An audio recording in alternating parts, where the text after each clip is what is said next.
खूबसूरत लड़की ने बुलाया, आ जाओ व्हाट्सएप पे, हाँ चले आओ, पता नहीं कैसी हो, पहले फोटो भेजो, दे दिया, नहीं कुछ ओपन भेजो खुला हुआ, उसने वो भी भेज दिया, लो लड़की अच्छी, चल दिए।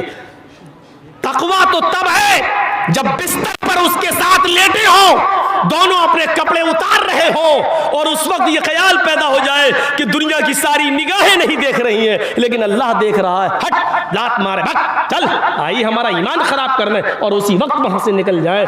ये है तकवा, ये है जैसे कौम बनी इसराइल में उस शख्स ने तकवा अख्तियार किया था। और बुखारी शरीफ की उस रिवायत के मुताबिक जो एक चचेरा भाई अपनी चचेरी बहन से प्यार करने लगा था, लेकिन चचेरी बहन को कोई मतलब नहीं था, और जब उसका बाप मर गया तो वो एक दिन भूखमरी की शिकायत लेकर अपने भाई के पास आई और कहती है कि मेरे भाई, तुम्हें तो मालूम है कि मेरे बाप नहीं रहे इस दुनिया में, मेरे शौहर की तबीयत खराब है, बीमार है, बिस्तर पर लेटे हुए हैं, मेरे बच्चे भूखे मर रहे हैं, अगर कुछ मदद कर सकते हो तो करो। और आज मौका मिला उस आदमी को, चचेरे भाई को, और कहता है, आए मेरी बहन, चचेरी बहन, पूरी जिंदगी तुमसे जो बात नहीं कह सका वो आज कह रहा हूँ। चचा की ज़िंदगी में मैं तुम्हें नहीं पा सका, मैं तुम्हें चाहता हूँ, अगर तुम्हें मंजूर हो तो आज की रात मेरे पास आ जाना, तब मैं तुम्हें इतने दिनार या दिरहम मैं तुम्हें दे दूँगा। वो ठुकरा के चली गई, लेकिन वहाँ घर पहुँचती है तो अपने शौहर को देखती है बीमार है, अपने बच्चों को देखती है कि भूखे हैं, बेचारी मजबूर हो जाती है और फिर वादा कर लेती है कि ठीक है, रात की तारीकी में हम अपने शौहर को सुलाकर, अपने बच्चों को सुलाकर तेरे पास आ जाएंगे, लेकिन तू मुझे थोड़ी सी मदद कर दे। उसने 60 दिरहम दे दिए, इसने लाई और लाकर अपने शौहर को दवा इलाज कराया, अपने बच्चों को खिला पिला के सुला दिया, जो वादा किया था वादे पर पहुँचती है। उसने दरवाजा खोला, अपने सीने से लगाया, औरत को, अपनी चचेरी बहन को बिस्तर पे ले गया। जैसे उसने बिस्तर पे जाकर उसके कपड़े उतारने की कोशिश की, ये कांपने लगी, थर्राने लगी। उसके चचेरे भाई ने कहा, तुम जब आई थी तो इतना नहीं कांप रही थी, तुम्हारी ये हालत, जब इतना डरोगी तो आगे का काम कैसे होगा? डर छोड़ो, कुछ अपने अंदर खुलापन लाओ, डर हटाओ, मेरा सपोर्ट करो। और ये कहकर जैसे ही उसने हाथ बढ़ाया, इसकी चचेरी बहन ने उसका हाथ पकड़ते हुए कहा, इत्तक़िल्लाह या इब्राहिम, आए मेरे चचा के बेटे, अल्लाह से डर जा। आज तक मेरे चेहरे को भी किसी ने नहीं देखा और आज तू है जो मुझे अपने बिस्तर पर लिटा रहा है।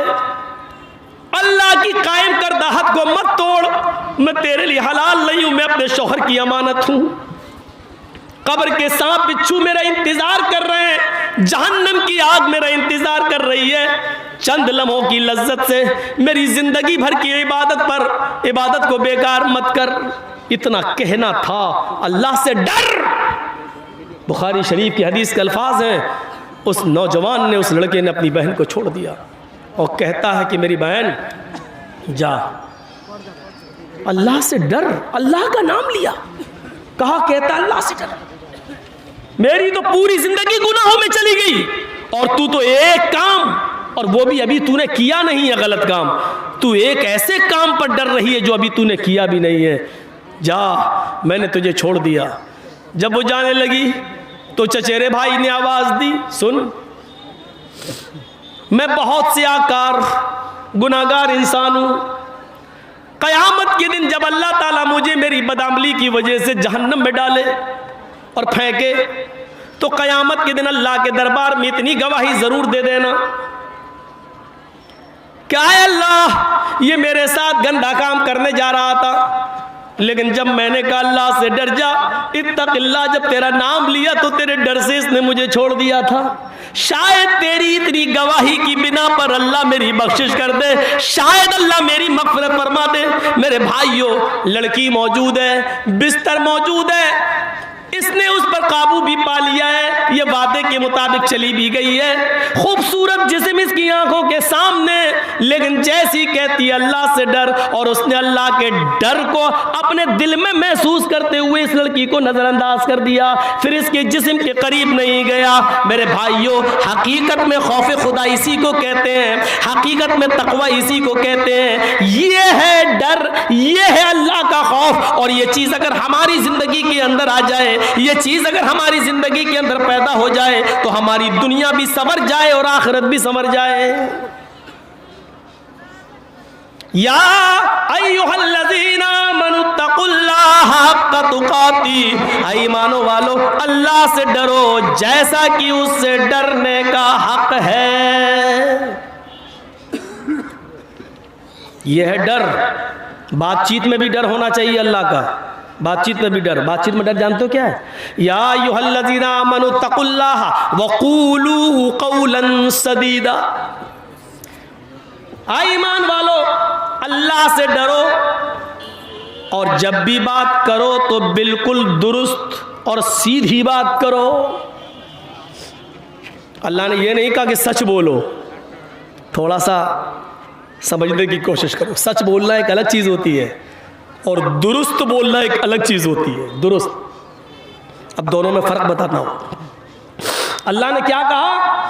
क़ूलू क़ौलन सदीदा, जब भी बोलो तो सीधे सीधे बोलो, दुरुस्त बोलो।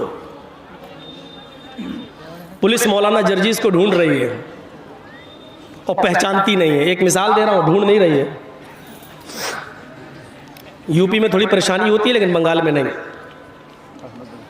यूपी में तो डॉक्टर कफील जैसे बेचारे परेशान हो जाते हैं।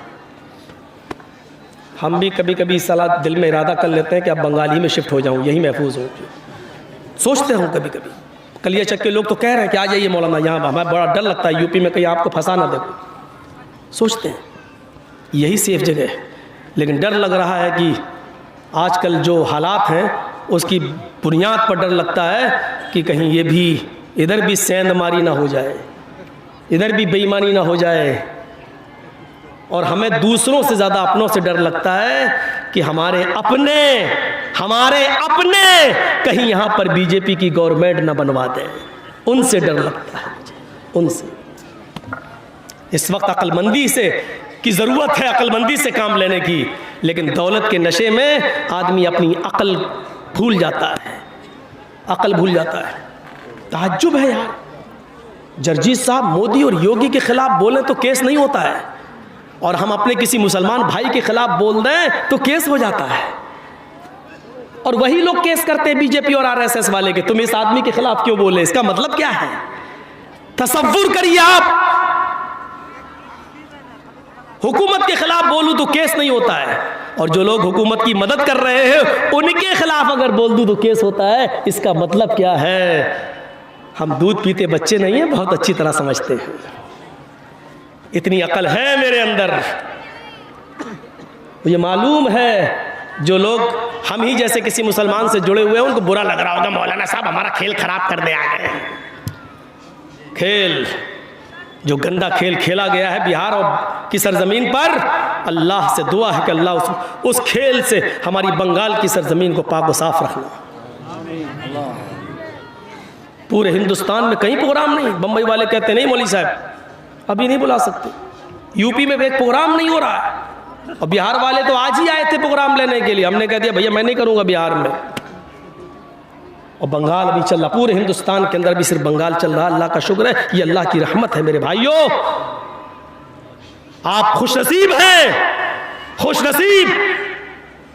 हम लोगों से पूछिए कि डर लगता है रात में सो रहे हैं घर पर कि कोई फर्जी मुकदमा लेकर पुलिस ना आ जाओ, ठोंक ना दे जेल के अंदर जाओ। और एक बार जब कर दिया तो इतने केस लाद देती है कि आप जिंदगी भर जमानत नहीं करा पाएंगे, मरते रहो, सड़ते रहो। ये निकले तो दूसरा निकले तो तीसरा। आपको 20 साल के बाद डिग्री मिलेगी, कोर्ट कहेगी बाइज्जत बरी, कोई जुर्म नहीं पाया गया। लेकिन 20 साल तक मौलाना जर्जी साहब जिंदा भी रहेंगे कि नहीं रहेंगे, इसकी कोई गारंटी नहीं। हमारे अमाल का नतीजा है।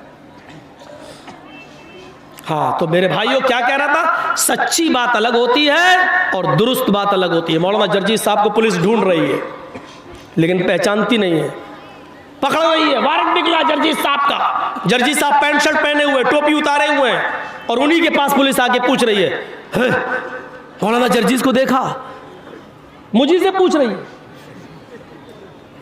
और मैं बहुत सच्चा इंसान, मैं चाहता हूं कि झूठ भी ना बोलूं और नाम भी ना बताऊं। अब ऐसा कौन सा रास्ता इस्तेमाल करूं? तो मौलाना जर्जीस ने 2 कदम पीछे हट गए। पुलिस वाले से पूछा, जी क्या कह रहे हो? 2 कदम हट गए हम। फिर पुलिस वाले से पूछा, जी किसको पूछ रहे हो? मौलाना जर्जीस को देखा, अभी तो यहीं थे।